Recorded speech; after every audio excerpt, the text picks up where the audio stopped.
Hello friends, welcome to the Make Learns channel. Today we are going to discuss about the simple lifting machine. This is the second chapter of our applied mechanics. So आज के lecture में हम देखने वाले हैं simple lifting machine क्या होता है, कंपाउंड मशीन क्या होता है और सिंपल लिफ्टिंग मशीन के बेसिक टर्म्स क्या होते हैं. सो सिंपल लिफ्टिंग मशीन की ओर जाने से पहले हम थोड़ा इसका एक ओवरव्यू देख लेते हैं. सो इसका इंट्रोडक्शन देख लेते हैं. जैसे कि पुराने ज़माने में किसी भी हेवी लोड या किसी भी हेवी चीज़ को हमें उठाने के लिए या ड्रैग करने के लिए नंबर ऑफ पर्सन्स की ज़रूरत पड़ती थी. ठीक है, मतलब एक लोड उठाना हो, बहुत ज़्यादा हेवी हो तो उसे उठाने के लिए 10-15 लोग लगते थे. सही है. या फिर हम और एक एग्जांपल ले सकते हैं कि अगर पुराने ज़माने में मतलब हमारे पास कोई रिसोर्स नहीं है और हमको इस कार का टायर बदलना है तो क्या करना पड़ेगा. 6-7 लोग लगेंगे हमें इस टायर का गाड़ी को उठाने के लिए. उसके बाद एक मैकेनिक उसको रिमूव करेगा. तो ये जो डिफ़िकल्टी होती थी, ये जो भी डिफ़िकल्टीज होती थी या जो भी प्रॉब्लम्स होते थे पुराने ज़माने में, उन सब डिफ़िकल्टीज़ को ओवरकम करके अभी फ़िलहाल में कुछ फ्यू सिंपल मशीन्स डिज़ाइन किए हैं और इन्वेंट किए हैं.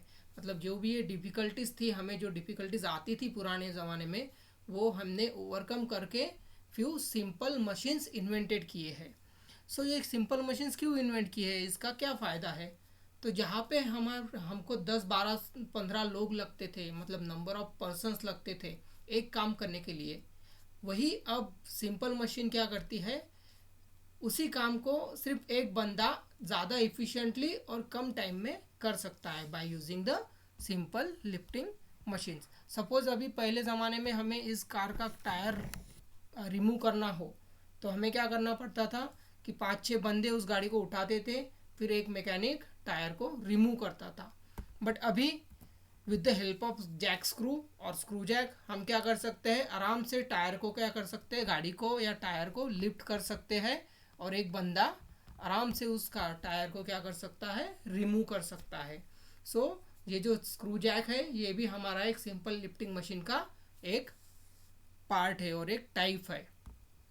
सो मशीन्स को हम बेसिकली दो टाइप में क्लासिफाइड करते हैं. फर्स्ट तो हो गया हमारा सिंपल मशीन और सेकंड होता है कंपाउंड मशीन. सो देखते हैं इनको one by one, what is the simple machine and what is the compound machines. So simple machine क्या होता है, तो इसका डेफिनेशन देखते हैं.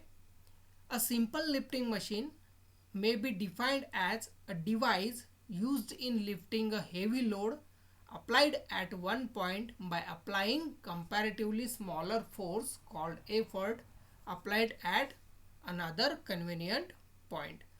मतलब कि सिंपल लिफ्टिंग मशीन वो होती है जो डिवाइस हम यूज़ करते हैं एक लोड, मतलब हेवी लोड उठाने के लिए, जो कि बॉडी में एक पार्ट पे लगा होगा और दूसरे पार्ट पे हम comparatively load less effort use करते हैं उसे लिफ्ट करने के लिए. इसके समझने के लिए हम अब एग्जांपल लेते हैं. अभी यहाँ पे आप देख सकते हो ये जो वेल है, मतलब एक कुआं है. कुएं से पानी निकालने के लिए हमने यहाँ पे एक बकेट लगाई है, बकेट को रोप ऐड किया है और इधर से एक बंदा क्या कर रहा है, उस रोप को पुल कर रहा है. सही है. तो यहाँ पे आप देख सकते हो ये जो पुली है, मतलब ये क्या हो गया हमारा सिंपल एक्सल एंड व्हील. तो ये क्या है, हमारी एक मशीन है. सही है. अभी ये लिफ्ट करने के लिए यहाँ पे जैसे डेफिनेशन बोल रही है कि हेवी लोड एक एंड पे लगाया है, तो ये एक एंड पे क्या है, हमारा हेवी लोड लगाया हुआ है और दूसरी ओर से हम क्या कर रहे हैं, सेकंड पॉइंट पे एफर्ट अप्लाई कर रहे हैं. तो with the help of this pulley, इस पुली से हमें ये लिफ्ट करने के लिए ज़्यादा एफर्ट नहीं लगेगा. अगर आप डायरेक्टली कुएं में बाल्टी डालते हो और खींचते हो तो आपको उसको बाहर खींचने के लिए ज़्यादा एफर्ट लगता है. अगर वहीं पे हम यहाँ पे पुली यूज़ करते हैं तो उसे हम इजीली क्या कर सकते हैं, हमारी ओर लिफ्ट कर सकते हैं, उसे हमें ज़्यादा एफर्ट लगाने की ज़रूरत नहीं है. सो सिंपल लिफ्टिंग मशीन के लिए दो पॉइंट्स बहुत इंपॉर्टेंट होते हैं. फर्स्ट जो है हमारा लोड और दूसरा जो है एफर्ट. सो ये दो टर्म्स जो है ये सिंपल लिफ्टिंग मशीन में बहुत ही ज़्यादा इम्पोर्टेंट है. अभी सिंपल लिफ्टिंग मशीन में आप बोल सकते हो वेट जो है वो हमेशा ग्रेटर दैन एफर्ट होता है, मतलब आप जो भी एफर्ट लगाओगे वो लेस होगा वेट से। तो इसे हम ऐसा बोल सकते हैं, load is greater than effort और effort is less than load. So now let's see what is the compound machine. So what is the definition of compound machine? A compound machine may be defined as a device consisting of a number of simple machines which enables us to do some useful work at a faster speed or with a much less effort as compared to simple machine. So जो compound machine होती है ये number of मतलब 2 और more simple machines के combination से बनाई जाती है। मतलब इसके अंदर जो भी सिंपल मशीन्स है वो 2 या उससे ज़्यादा सिंपल मशीन्स यूज़ होते हैं। ये भी एक वर्क ही करने के लिए यूज़ होता है, बट ये जो वर्क करता है उसका स्पीड बहुत फास्ट होता है और जो भी एफर्ट हमें सिंपल लिफ्टिंग मशीन में लगते हैं उससे कई लेस एफर्ट में कंपाउंड मशीन काम करती है। इसके एग्जांपल देखने जाओ तो printing machine, grinding machine, cranes, उसके बाद में ऐसे बहुत सारे इसके एग्जांपल्स है। अभी हमने जैसे देखा था सिंपल लिफ्टिंग मशीन में बंदा क्या कर रहा है, रोप लिफ्ट कर रहा है, लेकिन उसे लिफ्ट करने के लिए क्या लग रहा है, एफर्ट तो बहुत लग रहे हैं। लेकिन यहाँ पे आप अगर देखोगे तो क्रेन में आप बहुत ज़्यादा वजन इजीली उठा सकते हो सिर्फ एक जॉयस्टिक घुमा के या फिर बटन प्रेस करके। मतलब आपको यहाँ पे और भी कम एफर्ट लग रहे हैं और वर्क आपका और फास्ट हो रहा है। ठीक है, तो ये होता है कंपाउंड मशीन। मतलब जहाँ पे नंबर ऑफ सिंपल मशीन्स हम यूज़ करते हैं उसे हम क्या बोलते हैं, compound machine. So let's see before going to the simple lifting machine, मतलब सिंपल लिफ्टिंग मशीन के डिटेल्स देखने से पहले और उसका वर्किंग देखने से पहले कुछ बेसिक टर्म्स है जो हमें समझना बहुत ही ज़रूरी है। तो देखते हैं वो टर्म्स कौन से हैं। So basic terms, first one is the load. तो लोड क्या होता है, it is nothing but the resistance to be overcome by a machine. और एकदम आसान भाषा में हम बोल सकते हैं weight to be lifted is known as a load. मतलब जो भी वेट होता है जो हमें लिफ्ट करना होता है उसे हम क्या बोलते हैं, लोड बोलते हैं। Second term is the effort. The force applied to overcome the resistance is nothing but the effort. और आसान तरीके से हम इसे ऐसा बोल सकते हैं, to lift the load is known as effort. मतलब कि कोई भी लोड लिफ्ट करने के लिए हमें जो भी फोर्स लग रहा है, सपोज हमारे पास क्या है, ये एक लोड है W, ठीक है, ये लोड W हमें लिफ्ट करने के लिए, ऊपर लिफ्ट करने के लिए जो भी फोर्स लग रहा है उसी फोर्स को हम क्या बोलते हैं, एफर्ट बोलते हैं। यहाँ से हम इसे ऊपर खींच रहे हैं तो इसे लिफ्ट करने के लिए जो भी इधर एफर्ट लग रहा है, हमारा फोर्स लग रहा है, उसे ही को हम क्या बोलते हैं, एफर्ट। और लोड किसे बोलते हैं, जो भी वेट है, ये वेट जो हमें क्या करना है, लिफ्ट करना है ऊपर, तो ये हो गया आपका लोड। और इधर जो हम फोर्स लगा रहे हैं वो हो गया हमारा effort. So next one is the mechanical advantage. So what is the mechanical advantage? So mechanical advantage is the ratio of weight or load lifted by the machine to the effort applied to the machine. So mechanical advantage एक ratio होता है किसका, load का और effort का। मतलब जो भी लोड हम लिफ्ट कर रहे हैं मशीन से या फिर जो भी एफर्ट हम वो लोड लिफ्ट करने को लगा रहे हैं उसी को हम क्या बोलते हैं, उसी के रेशियो को हम बोलते हैं मैकेनिकल एडवांटेज। सो इसे हम मैथमेटिकली ऐसे लिख सकते हैं, mechanical advantage is equal to load upon effort. So load जो होता है उसे हम W से रिप्रेजेंट करते हैं और एफर्ट को हम P से रिप्रेजेंट करते हैं। तो ये आपका हो गया इक्वेशन फॉर मैकेनिकल एडवांटेज। सही है। So you can see here it has a no unit and it is a pure number. इसको कोई भी यूनिट नहीं है और ये एक प्योर नंबर होता है। तो इसे कैसे यूनिट नहीं है, सो आप यहाँ पे देख सकते हो W मतलब लोड आपका होता है न्यूटन में या फिर किलो न्यूटन में। सही है। उसी तरह एफर्ट आपका होता है न्यूटन में या फिर होता है किलो न्यूटन में। सो यहाँ पे आप देख सकते हो न्यूटन न्यूटन गेट कैंसल, अगर किलो न्यूटन में हो तो kilo Newton get cancel.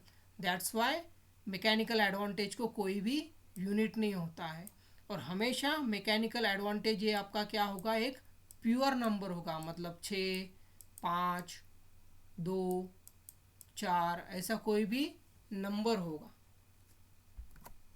After that generally the load lifted is more than the effort applied. ये क्या बोल रहा है यहाँ पे कि जो भी लोड लिफ्ट करते हैं हम, वो हमेशा मोर देन होता है एफर्ट. मतलब जो W है ये हमेशा कैसा होगा, ग्रेटर देन होगा एफर्ट के. सो ऐसा क्यों? क्योंकि नीचे एक सेंटेंस दिया है यहाँ पे, mechanical advantage should be always greater than 1. Mechanical advantage greater than 1 बता रहा है. तो ये कैसे कब पॉसिबल है? अब यहाँ पे देखो, सपोज हम W के जगह पे 3 डालते हैं वैल्यू, W का वैल्यू 3 रखते हैं और P का वैल्यू 2 रखते हैं. सही है. तो हमारा मैकेनिकल एडवांटेज क्या हो जाएगा ऐसे टाइम पे, 3 divided by 2 is nothing but how much, 1.5. सो ये क्या हो गया आपका, ग्रेटर देन 1 हो गया. मतलब ये कंडीशन सेटिस्फाई है. अभी यहाँ पे आप रिवर्स करके देखिए, मैकेनिकल एडवांटेज जो है यहाँ पे आपका W का वैल्यू 2 लेके देखिए. Suppose 2 the value of W and 3 is the value of effort. So यहाँ पे क्या हुआ, एफर्ट का वैल्यू लोड से ज़्यादा हो गया. तो यहाँ पे क्या आता है अभी आपका मैकेनिकल एडवांटेज, 3/2 मतलब 0 पॉइंट, यहाँ पे क्या हुआ, 3 6 18 नहीं, ठीक है. सो 3 जो भी होता 3 6 18 मतलब 0.6. सो यहाँ पे आप देख सकते हो मैकेनिकल एडवांटेज क्या हो गया, 1 से लेस हो गया है. इसीलिए हमेशा W क्या चाहिए आपका, ग्रेटर देन P चाहिए. ठीक है. So let's go to the next terms, that is the velocity ratio. So velocity ratio क्या होता है अभी, it is the ratio of distance moved by the effort to the distance moved by the load. मतलब ये क्या एक ratio है, ये भी किसका, कि जहाँ से एफर्ट मूव हो रहा है वो डिस्टेंस और जहाँ से लोड मूव हो रहा है वो डिस्टेंस. इसे हम इस तरह लिख पाएंगे, velocity ratio is nothing but the distance moved by the effort और distance moved by the load. So suppose जैसे कि हमने एक प्रीवियस एग्जांपल देखा था, यू कैन सी हियर, ये एग्जांपल देखा था हमने. यहाँ पे distance moved by the effort मतलब क्या हुआ, यहाँ पे आप एफर्ट लगा रहे हो तो ये क्या हो गया आपका, ये डिस्टेंस हो गया आपका डिस्टेंस मूव्ड बाय एफर्ट, मतलब ये हो गया आपका y. और डिस्टेंस मूव्ड बाय लोड मतलब क्या हुआ कि लोड से जितना भी, ये लोड से जो भी लिफ्ट हो रहा है डिस्टेंस, तो ये डिस्टेंस होता है आपका x.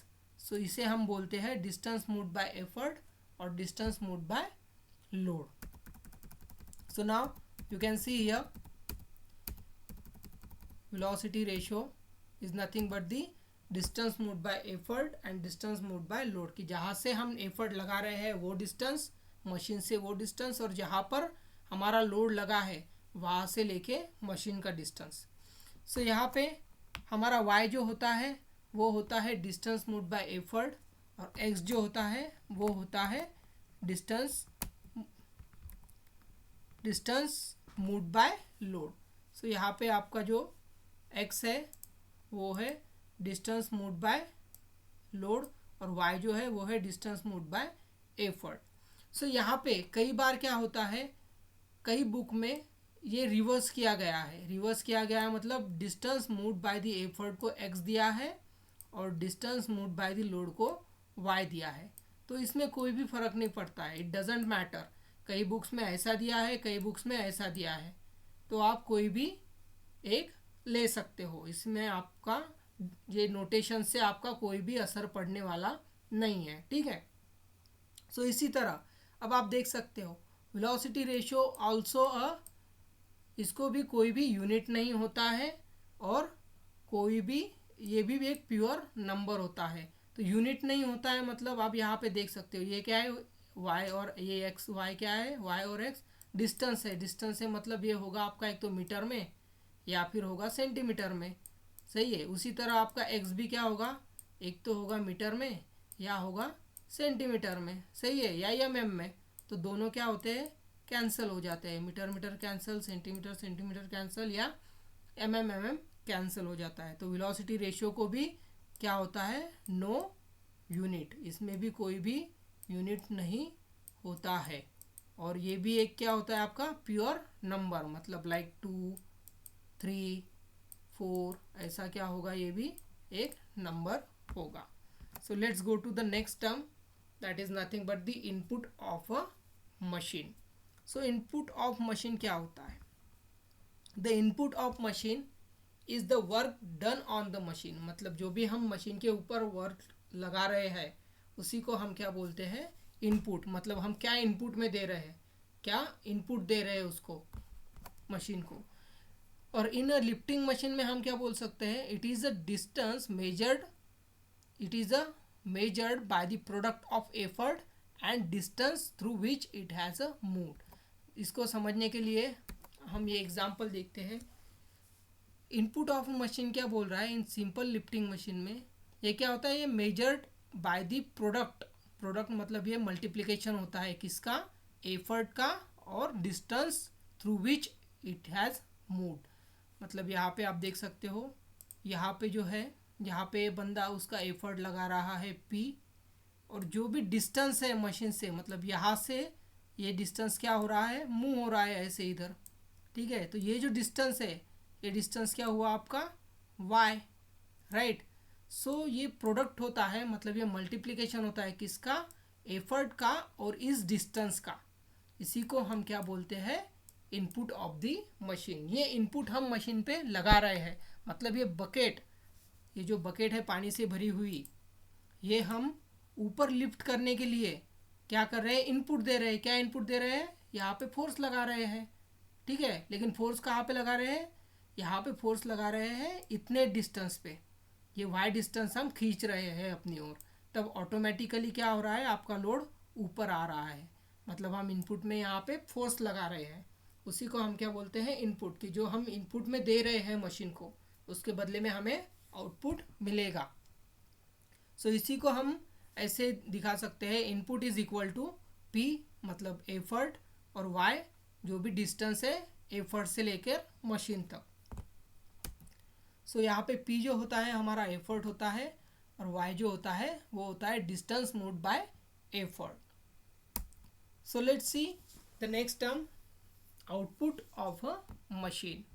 So output of a machine क्या होता है, the output of a machine is the actual work done by the machine, मतलब जो भी मशीन से वर्क डन हो चुका है। मतलब अभी हमने इनपुट क्या दिया कि हमने फोर्स इनपुट में लगाया, और आउटपुट क्या हुआ, फिर बकेट ऊपर की ओर आया और हमें पानी मिल गया। सो मतलब जो भी एक्चुअल में हमें मिला है वर्क डन करने के बाद में, वो होता है हमारा output. But in a lifting machine में it is a measured by a product of weight lifted and the distance through which it has lifted। मतलब यहाँ पे भी ये क्या होता है, मल्टीप्लिकेशन होता है, बट किस चीज़ का। अभी यहाँ पे आप देख सकते हो आउटपुट, जैसे मैंने बताया था, इधर हम लोग क्या कर रहे हैं, फोर्स लगा रहे हैं, मतलब इनपुट मिल रहा था हमें। उसी तरह आउटपुट के लिए यहाँ पे हमारा क्या है, वेट है, लोड है W, और ये क्या है हमारा, ये W जब हम इधर इनपुट देते हैं, मतलब इधर एफर्ट लगा रहे हैं, तो ये क्या हो रहा है, ऊपर की ओर जा रहा है, ऊपर की ओर जा रहा है, मतलब यहाँ से लेके यहाँ मशीन तक ये हुआ हमारा डिस्टेंस। ये डिस्टेंस कहाँ होता है, ये बकेट ऐसी ऊपर की ओर जाती है, सही है। मतलब ये हमें आउटपुट मिलता है। सो आउटपुट क्या होता है, product of this W into ये डिस्टेंस जो वो कवर कर रहा है X, उसी को हम ऐसा लिख सकते हैं W इंटू X। प्रोडक्ट मतलब उसका मल्टीप्लिकेशन, ठीक है। सो यहाँ पे W जो होता है ये हमारा लोड है, या फिर इसे हम वेट भी बोल सकते हैं, और X जो है ये होता है distance moved by the load, कि जो भी डिस्टेंस मूव कर रहा है ये X, ये लोड का वही, ठीक है। सो अभी देखते हैं हमारा next term, efficiency of a machine. So basically efficiency का फॉर्मूला हम लोगों को पता है, ये रेशो होता है output to the input of machine का। सो आउटपुट जो भी हमको अभी मिला और इनपुट जो हम दे रहे हैं, इन दोनों का जो रेशो होता है उसी को हम इफ़िशेंसी बोलते हैं। बेसिकली इफ़िशियंसी जो है वो हमेशा हम क्या करते हैं, परसेंटेज में लेते हैं। यहाँ पर आप देख सकते हो, it is expressed as a percentage. Efficiency जब भी हम लेते हैं वो कैसी होती है, परसेंटेज में होती है। सो इसी को हम ऐसे लिख सकते हैं, percent efficiency is equal to output divided by input multiplied by 100। ये 100 क्यों दे रहे हैं हम यहाँ पे, क्योंकि इफ़िशियंसी ऑलवेज कैसी होती है, परसेंटेज में होती है। अगर आप direct output divided by input लोगे तो आपको वैल्यू पॉइंट समथिंग ऐसा मिलेगा, लेकिन वो परसेंटेज में नहीं होता है। उसे परसेंटेज में कन्वर्ट करने के लिए हम ऑलवेज क्या करते हैं, 100 से मल्टीप्लाई करते हैं। So the input of machine is always more than it's output. जब कभी भी देखिए, ये जो इनपुट होता है कोई भी मशीन पे हम लोग जब इनपुट लगाते हैं तो इनपुट ये हमेशा आपका क्या होता है, ग्रेटर देन आउटपुट होता है। इनपुट ऑलवेज कैसा होता है आपका, ग्रेटर देन आउटपुट होता है। ऐसा क्यों होता है, input is greater than output, right. So जब भी कभी भी हम अमाउंट ऑफ इनपुट स्पेंड करते हैं तो वो मशीन पे जो भी फ्रिक्शन होता है उस फ्रिक्शन को ओवरकम करके, मतलब वो मूविंग पार्ट्स में जो भी फ्रिक्शन होता है उसको ओवरकम क्या करता है, इनपुट करता है आपका।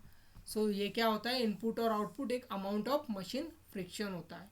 सो कोई भी ऐसी मशीन नहीं है जिसमें फ्रिक्शन होता नहीं है, हर किसी मशीन में फ्रिक्शन होता है। सो उसी amount of input is spend in a overcoming the friction in the moving parts of machine.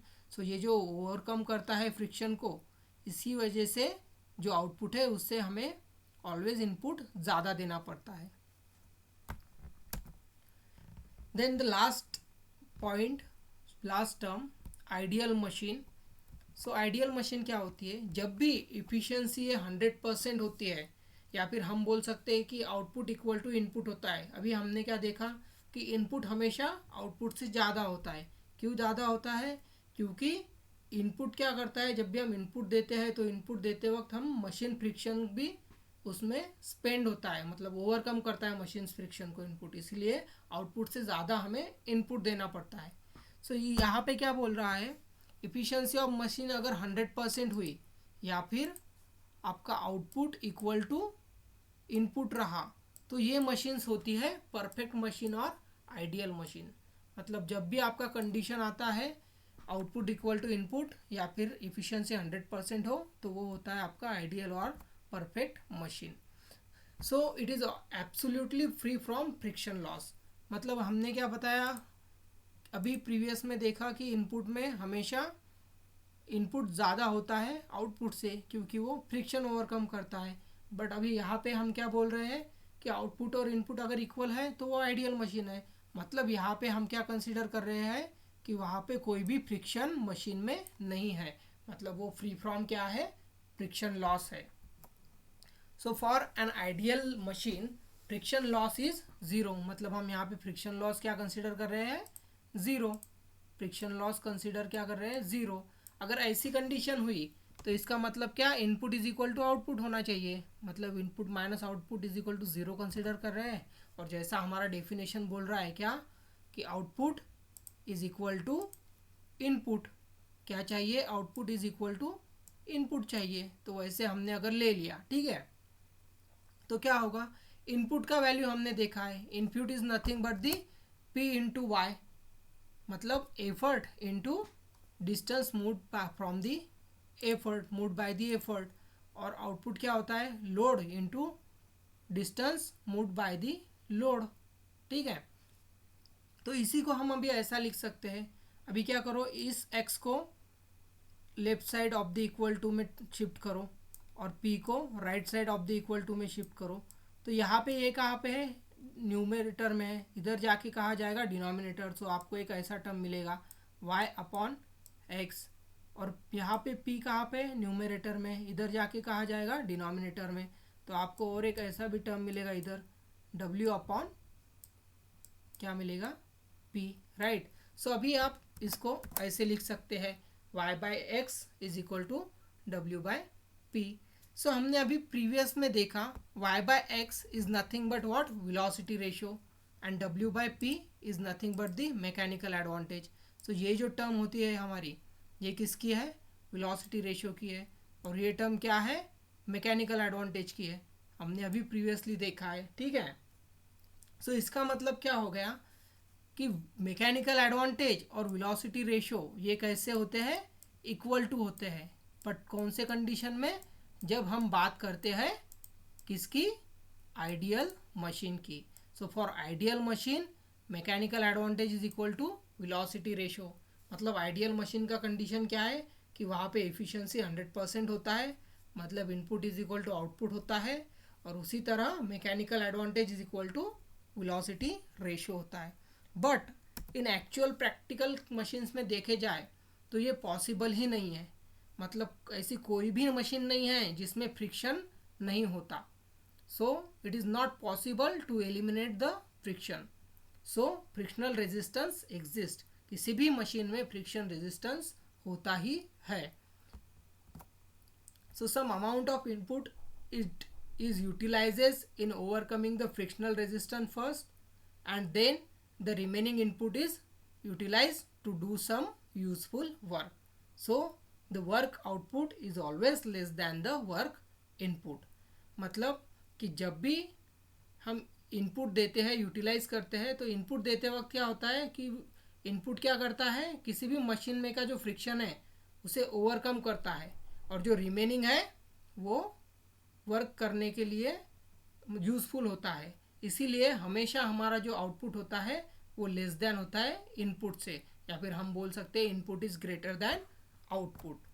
Therefore the efficiency of the machine is always less than 100%। इसी कारण जो भी इफ़िशियंसी होती है मशीन की वो 100% से कम होती है, ऑलवेज लेस देन 100%। नाउ अभी हम यहाँ पे बता रहे हैं कि हमारी जो इफ़िशियंसी है वो लेस देन 100% है, 100% होती है। तो इसे हम प्रूव कैसा करेंगे? अभी आप यहाँ पे देख सकते हो, हमने यहाँ पे देखा था इफ़िशियंसी, सही है। अगर यहाँ पे मैं आउटपुट ग्रेटर लेता हूँ, ठीक है, अगर मैंने आउटपुट यहाँ पे ले लिया 4 और इनपुट लिया 3, ठीक है, तो अभी ये क्या हुआ, 3 1 ज़ा 3 और 3 3 ज़ा 9, मतलब 1.3 मल्टीप्लाइड बाय 100। सो आपकी इफ़िशियंसी कितनी हुई?